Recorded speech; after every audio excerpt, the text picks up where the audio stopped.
Baik, Bapak Ibu yang saya hormati, Assalamualaikum warahmatullahi wabarakatuh. Alhamdulillahirrabbilalamin, puji syukur kehadirat ilahi Robbi, bahwa pada hari ini kita dapat berkumpul dalam keadaan sehat walafiat. Semoga kelancaran, kesuksesan, dan kebarokahan ada pada diri kita yang secara aktif melakukan suatu pengkajian ilmu. Karena Bapak Ibu yang saya hormati, dengan ilmu insya Allah kita akan menghadapi jalan yang lebih lancar, jalan yang lebih terang. Jadi itu yang pertama. Yang kedua, di era destruktif yang seperti ini, Bapak Ibu, di era yang destruktif seperti ini, kita sadar bahwa banyak tantangan, banyak hambatan, banyak guncangan yang mengganggu. Apalagi dengan kemajuan teknologi informatika, komunikasi, dan lain sebagainya, ada badai informasi yang kadang-kadang mempunyai nuansa plus minus. Plusnya kita akan memperoleh banyak informasi, tetapi minusnya adalah dengan adanya banyak informasi itu kadang-kadang kita menjadi bingung. Mana sebetulnya informasi yang benar dan mana yang salah, yang keren dengan disebut dengan hoax itu. Nah, badai informasi dengan disruption era ini juga akan berpengaruh terhadap negara kita. Ada ancaman, ada tantangan, ada hambatan, dan ada gangguan dalam hal sosial, politik, budaya, ekonomi, dan kebangsaan. Nah, ini harus kita atasi. Bagaimana cara mengatasinya? Di kampus kita yang tercinta ini sudah ada beberapa kegiatan kemahasiswaan, ada kegiatan yang sifatnya kurikuler yang mencoba untuk mengantisipasi adanya ancaman, tantangan, hambatan, dan gangguan tersebut. Langkah yang pertama adalah kita tahu bahwa mahasiswa merupakan agent of change, agen perubahan. Mahasiswa adalah sosok pribadi yang mempunyai energi berlebih. Nah, berdasarkan hal itu, Bapak Ibu, saya mencoba melakukan yang namanya klasifikasi terhadap karakteristik dari mahasiswa. Ada mahasiswa yang punya sifat kupu-kupu, kuliah pulang. Mahasiswa yang seperti ini kecenderungannya adalah mahasiswa yang lebih kuat dalam dunia akademis. Kupu-kupu, kuliah pulang. Ada juga mahasiswa yang aktivis, kura-kura, kuliah rapat. Anak-anak yang seperti inilah yang anak-anak yang sifatnya akademis. Tapi ada juga mahasiswa yang karena kondisi sosial ekonomi tertentu yang disebut dengan kuda-kuda. Kuliah dagang dalam rangka memenuhi kebutuhan sosial ekonominya. Nah, yang paling hedonis, yang paling tidak kita sukai adalah kunang-kunang. Mahasiswa yang kuliah nangkring, kuliah nongkrong. Saya tidak tahu dan tidak mempunyai bukti empiris ya. Kira-kira anak-anak yang terpapar radikalisme itu tipe mahasiswa yang mana? Apakah mahasiswa yang akademis, yang kuliah pulang, ataukah mahasiswa yang aktivis, kuliah rapat, dan lain sebagainya. Ini nanti narasumber yang merupakan punya pengalaman empirik terhadap hal yang ini mungkin bisa akan membantu lagi. Nah, dari semua karakteristik mahasiswa yang seperti itu, kita akan cari mahasiswa yang ideal itu yang seperti apa. Menurut UM, mahasiswa ideal adalah mahasiswa yang akademisnya kuat, tetapi dia juga mempunyai kepekaan sosial dalam bentuk aktivis. Dan dia juga mempunyai kemandirian dalam bentuk pragmatis, mampu memenuhi kebutuhannya sendiri. Itulah yang disebut dengan mahasiswa yang ideal, yang di dalam Renstra Kemdikbud cirinya ada dua, yaitu mahasiswa yang berkualitas dan mahasiswa yang mempunyai daya saing yang tinggi. Mahasiswa yang berkualitas secara fisikal, intelektual, emosional, bahkan sampai kualitas secara spiritual. Kumulasi secara holistis atas aspek-aspek kemanusiaan itulah yang disebut dengan mahasiswa yang ideal. Fisiknya kuat, intelektual, emosional, dan spiritualnya yang kuat. Itulah merupakan sosok ideal dari lulusan perguruan tinggi. Nah, untuk mencapai yang seperti itu, Bapak Ibu, di UM sudah dikenalkan, kita sudah mengenal ada keterampilan di abad 2001.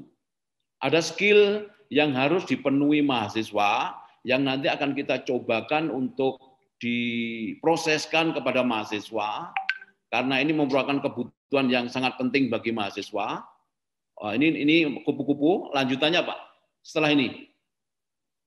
Nah, ini adalah lulusan perguruan tinggi yang ideal, berkualitas dan kompetitif.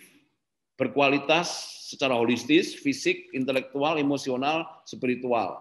Kompetitif artinya jikalau anak-anak mempunyai kemampuan-kemampuan yang seperti ini, dia akan cepat laku di masyarakat. Nanti akan saya terangkan tentang indikator kinerja utama. Oke, lanjutnya Pak, selanjutnya ini.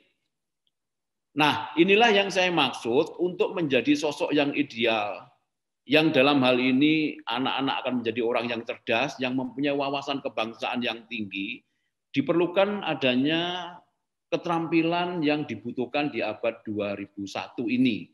Ada 3 dalam hal ini, yaitu ada yang pertama adalah literasi, yang kedua adalah kompetensi, dan yang ketiga adalah kualitas dari karakter. Saya pikir mahasiswa sudah pernah menerima materi ini ketika ikut PKKMB dan ikut prospek kegiatan program orientasi bidang pembinaan kemahasiswaan. Inilah adik-adik mahasiswa yang harus adik-adik pahami bahwa adanya radikalisme dan sebagainya tidak akan mudah akan merasuk pada diri saudara jikalau saudara mempunyai kemampuan literasi yang bagus, saudara mempunyai kompetensi, dan saudara mempunyai karakter yang dipersyaratkan sebagai keterampilan di abad 2001 ini. Oke, selanjut.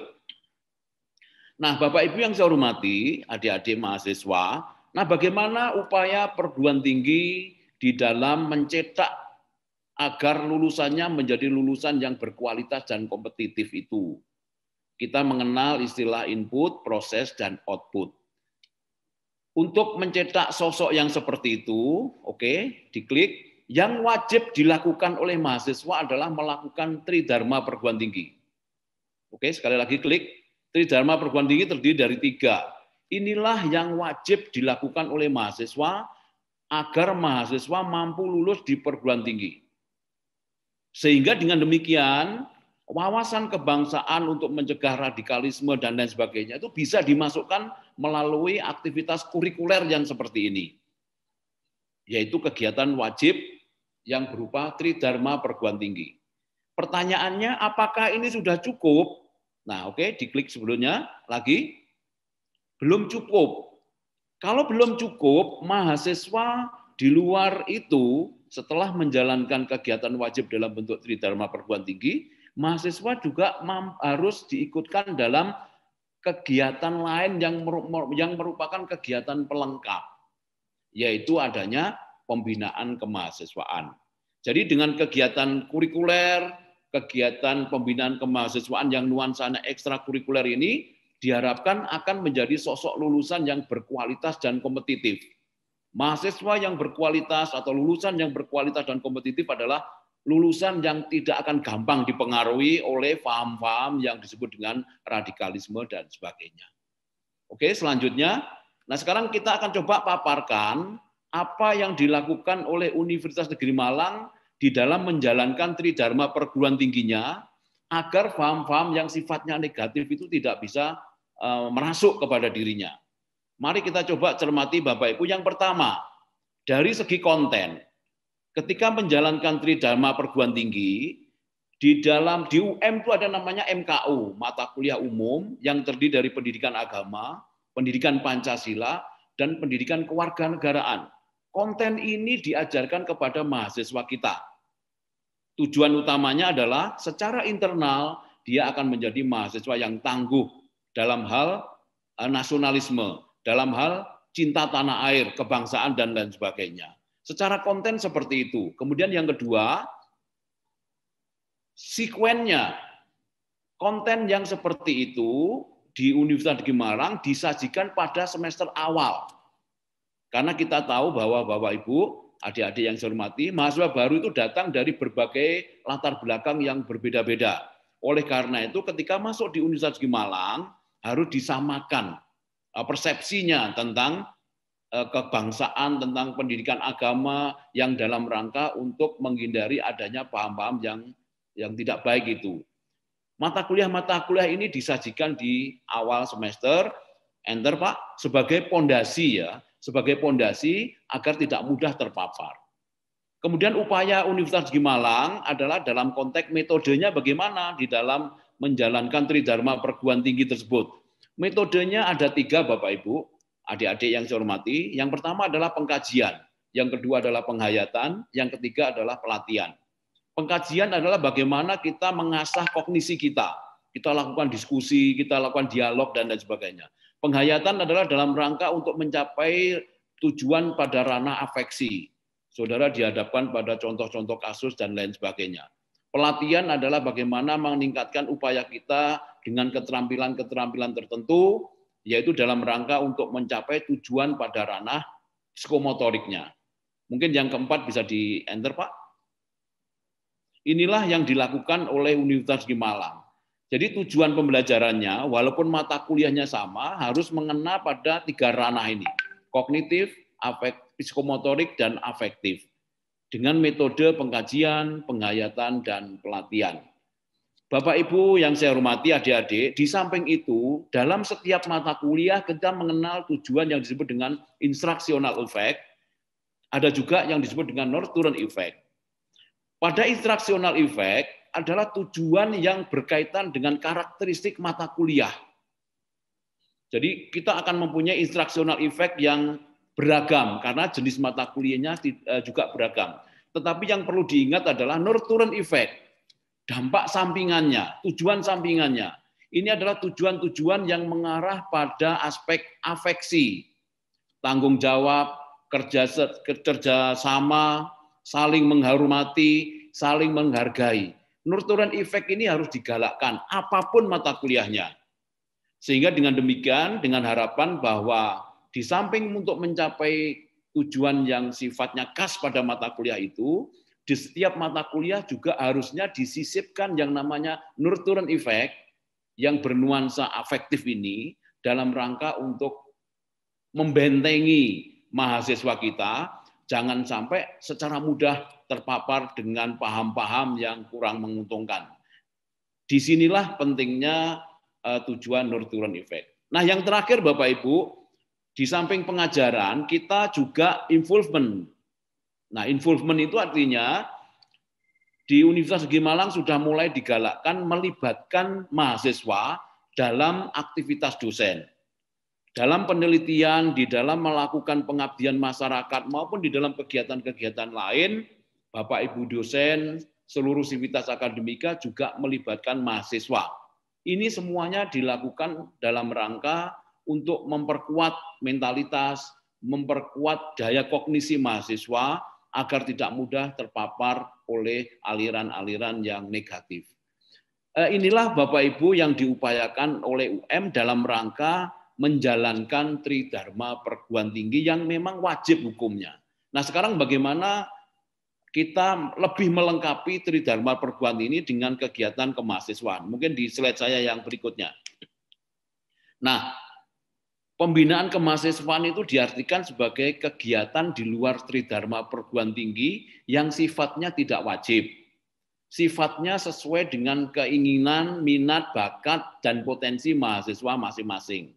Kalau Tridharma perguruan tinggi itu disebut sebagai wajib, pembinaan kemahasiswaan ini bisa sebagai kegiatan yang hukumnya sunnah. Walaupun sunnah, tetapi ini penting bagi mahasiswa. Jadi mahasiswa juga diberi kesempatan di UM itu untuk mengikuti kegiatan kemahasiswaan.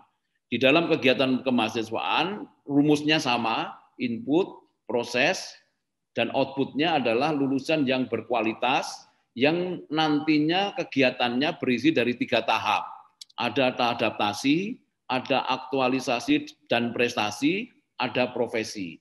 Nanti di slide saya berikutnya akan saya terangkan itu. Mungkin di-enter. Nah, Bapak Ibu yang saya hormati, ketika adik-adik mengikuti kegiatan kemahasiswaan yang sifatnya ekstrakurikuler, sifatnya di luar Tridharma perguruan tinggi yang tadi, itu kita juga siapkan aktivitas-aktivitas yang berupa kompetisi, aktivitas-aktivitas yang berupa pendidikan, latihan, dan workshop untuk satu, mengoptimalkan semua potensi yang dimiliki oleh mahasiswa yang sesuai dengan bakat minatnya. Ini kita bina di sini dengan 3 tahap ini. Biasanya nuansa yang paling banyak memang nuansa kompetisi, sehingga dengan kompetisi akan berpengaruh terhadap pemeringkatan perguruan tinggi. Di UM ini, alhamdulillah, dalam bidang kemahasiswaan kita berada di peringkat 7 nasional. Hari ini menunjukkan bahwa pembinaan kemahasiswaan di Universitas Negeri Malang itu insya Allah akan menjadi sangat baik karena kita berada di peringkat 7 nasional. Oke, slide saya berikutnya. Nah, inilah Bapak Ibu, ada 3 tahap. Yang pertama ketika kita input kita adalah mahasiswa baru yang berasal dari berbagai macam karakteristik. Ini akan sangat bahaya kalau tidak dilakukan yang namanya adaptasi.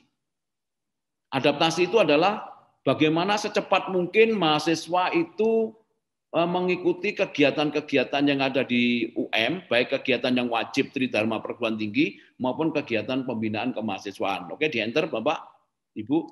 Nah, ada sosialisasi, ada motivasi, ada kaderisasi agar mahasiswa cepat aktif pada kegiatan kemahasiswaan atau mahasiswa mengetahui apa-apa yang harus dia lakukan manakala dia kuliah di UM ini. Nah, ini dilakukan yang namanya penyesuaian. Kita sosialisasikan banyak kegiatan-kegiatan yang konstruktif bagi mahasiswa baru. Kemudian yang kedua, aktualisasi. Ini kalau diadaptasi ada di semester 1 dan 2, Bapak Ibu. Nah, kalau sudah diaktualisasi dalam rangka mencapai prestasi, itu ada di semester 3 sampai 7. Upayanya adalah berupa optimalisasi. Kita fasilitasi, kita motivasi, adakan kompetisi, bahkan kita lakukan yang namanya apresiasi. Dan semuanya nanti akan dihargai karena semuanya akan menghasilkan prestasi. Ini dilakukan secara ideal di semester 3 sampai semester 7. Dilakukan kegiatan aktualisasi dalam rangka mencapai prestasi. Kemudian langkah yang ketiga adalah profesi. Jadi para mahasiswa ini ketika dia sudah di semester 8, dia sudah fokus pada tugas akhirnya, dia sudah fokus pada kegiatan yang memungkinkan dia untuk cepat dapat pekerjaan. Di Universitas Negeri Malang bekerja sama dengan Ikatan Alumni, kita di semester 8 ini banyak mengadakan kegiatan yang berupa job fair, kampus hiring, semuanya adalah dalam rangka mempersiapkan mahasiswa untuk memasuki dunia kerja. Dengan kegiatan yang seperti ini diharapkan lulusan UM itu memenuhi indikator kinerja utama yang sekarang lagi rame-ramenya. Ada 3 indikator tentang itu. Yang pertama, suatu perguruan tinggi akan dianggap bagus dan berkualitas jikalau 1, lulusannya melanjutkan pada perguruan tinggi yang lebih tinggi, pada jenjang pendidikan yang lebih tinggi.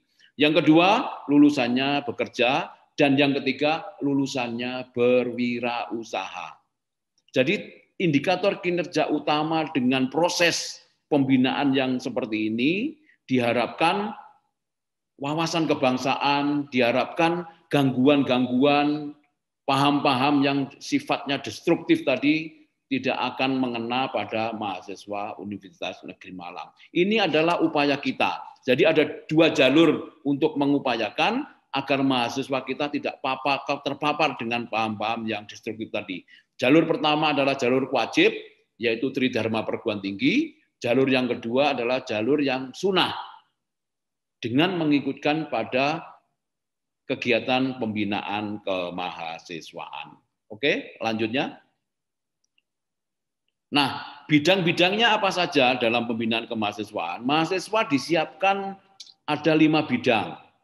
Bidang penalaran dan keilmuan, bidang bakat minat, kesejahteraan, organisasi dan kepemimpinan, bahkan ada bidang yang memang khusus kerohanian dan kegiatan sosial. Inilah bidang-bidang yang bisa diikuti oleh mahasiswa UM agar semua kegiatan yang dilakukan dapat berlangsung secara lancar dan membawa dampak yang baik kepada dirinya, sehingga dia menjadi lulusan yang berkualitas dan kompetitif. Penalaran dan keilmuan, ada karya inovasi digital, ada karya tulis, ada pekan ilmiah mahasiswa. Mahasiswa juga dilatih bagaimana dia berdebat, bagaimana dia berdiskusi. Ada pemilihan mahasiswa berprestasi, ada bidang-bidang robot, teknik sipil, otomotif, semuanya disiapkan seperti itu. Dalam bidang bakat minat, mungkin di enter semuanya, enter. Dalam bakat minat ada bidang olahraga, kesenian, dan minat khusus. Dalam bidang kesejahteraan, mahasiswa kita dididik untuk bisa berwirausaha, mandiri. Kita punya koperasi, kita punya kegiatan-kegiatan kewirausahaan. Jikalau tidak COVID, lapangan kita itu akan penuh dengan namanya Entrepreneur Day. Entrepreneur Day itu kita siapkan hampir 160 tenan, 160 stand. Kita beri mahasiswa motivasi dengan dana sedikit, dia akan berupaya sekuat tenaga bagaimana mengembangkan dana itu dalam bentuk kegiatan-kegiatannya. Cuma karena kita COVID, kegiatan Entrepreneur Day itu tidak bisa dijalankan. Ada beasiswa, ada asrama, dan lain sebagainya.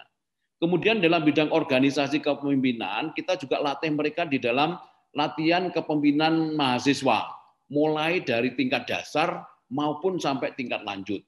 Di sana mahasiswa kita diklat, di sana mahasiswa kita lakukan semacam workshop dan lain sebagainya untuk mencetak sosok-sosok pemimpin yang mempunyai jiwa kepemimpinan, yang mempunyai jiwa manajerial yang bagus. Demikian juga dalam bidang kerohanian, bidang kegiatan sosial, banyak dilakukan kajian agama, kepedulian sosial, bakti sosial, pembinaan karakter, bela negara, dan lain sebagainya. Enter, Pak. Nah, 5 bidang ini juga akan dijalankan dengan fasilitas-fasilitas tertentu. Kita siapkan juga organisasi kemahasiswaannya. Organisasi kemahasiswaan yang menjalankan 5 bidang ini. Kita juga fasilitasi dan kita juga motivasi adik-adik mahasiswa di dalam melaksanakan 5 bidang itu dengan dosen-dosen pendamping yang akan mendampingi mereka. Dan mudah-mudahan dengan upaya-upaya kita yang seperti ini, paham-paham yang sifatnya destruktif dapat dihilangkan. Oke, lanjutnya. Nah, Bapak Ibu, adik-adik yang saya hormati, bagaimana memotivasi dan memfasilitasi kegiatan pembinaan itu. Di Universitas Negeri Malang sudah ditandatangani oleh rektor suatu peraturan rektor. Oke, enter. Nah, peraturan rektor yang pertama tentang organisasi kemahasiswaan. Sudah ada juridis formalnya. Jadi tidak perlu khawatir. Dijamin hak dan kewajibannya. Kemudian ada apresiasi. Bagi mereka yang berprestasi, ada apresiasi. SK rektornya sudah muncul. Anda berprestasi dalam bidang tertentu, level nasional, di dalam surat peraturan rektor itu sudah kelihatan berapa digit yang Anda peroleh. Demikian juga ini peraturan rektor yang terbaru adanya layanan yang namanya rekognisi, pengakuan atas prestasi, pengakuan atas karya, pengakuan atas pengalaman mahasiswa itu diakui setara dengan SKS tertentu. Semuanya ini adalah diupayakan dalam rangka agar adik-adik berkompetisi, adik-adik berlomba-lomba di dalam menjalankan kegiatan kemahasiswaan yang konstruktif, energi surplus, energi yang berlebih yang ada pada diri mahasiswa bisa dikompenkan, dilampiaskan pada kegiatan-kegiatan kemahasiswaan yang seperti ini.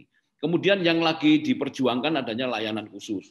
Bagi adik-adik yang membela nama perguruan tinggi, sehingga meninggalkan kuliah, itu biasanya kan pasti musuhnya kan dosen tertentu yang tidak meluluskan. Nah, nanti akan ada layanan khusus bagi adik-adik yang benar-benar meninggalkan kuliah dikarenakan membela nama perguruan tingginya dalam event-event tertentu. Saudara harus memperoleh perlindungan dalam layanan khusus sehingga saudara tidak di blacklist oleh dosen-dosen tertentu karena ada peraturan rektor tentang layanan khusus. Inilah hadirin yang saya hormati, adik-adik, upaya Universitas Negeri Malang dalam rangka apa? Memberi wadah kepada generasi muda yang mempunyai energi yang berlebih agar energi tersebut tidak disalurkan pada hal-hal yang sifatnya destruktif, tetapi disalurkan pada hal-hal yang sifatnya konstruktif dalam rangka membangun nusa dan bangsa. Oke, lanjut, Pak. Nah, sehingga dengan demikian harapannya mahasiswa UM adalah menjadi mahasiswa yang menjadi sosok ideal penangkal radikalisme. Di dalam rensranya Kemdikbud muncul istilah pelajar Pancasila, yaitu pelajar yang bernalar kritis, kreatif, mandiri, beriman, bertakwa, dan lain sebagainya. Mungkin di enter, Pak, sekali lagi. Nah, pelajar yang demikian ini harus diberi ruang untuk dialog, diskusi, dalam rangka mengoptimalisasi potensi sesuai bakat minatnya, sehingga dia menjadi mahasiswa yang terbuka dan cerdas. Keterbukaan dan kecerdasan inilah yang menjadi penangkal radikalisme. Inilah yang diupayakan di Universitas Negeri Malang. Semoga dengan upaya yang sifatnya wajib, Tridharma Perguruan Tinggi, semoga dengan upaya yang sifatnya sunnah dalam bidang kemahasiswaan ini, tidak ada lagi radikalisme yang berada di kampus kita tercinta ini. Saya pikir itu yang bisa saya sampaikan kepada kita semuanya. Sekali lagi, selamat melakukan kuliah umum ini. Mudah-mudahan kuliah umum ini membawa wawasan kita, memperluas wawasan kita, sehingga kita satu, mempunyai wawasan yang lebih luas. Yang kedua, kita menjadi sosok individu yang tidak mudah dipengaruhi oleh orang lain. Kita menjadi sosok yang tangguh, kita menjadi sosok yang cerdas. Terima kasih. Assalamualaikum warahmatullahi wabarakatuh.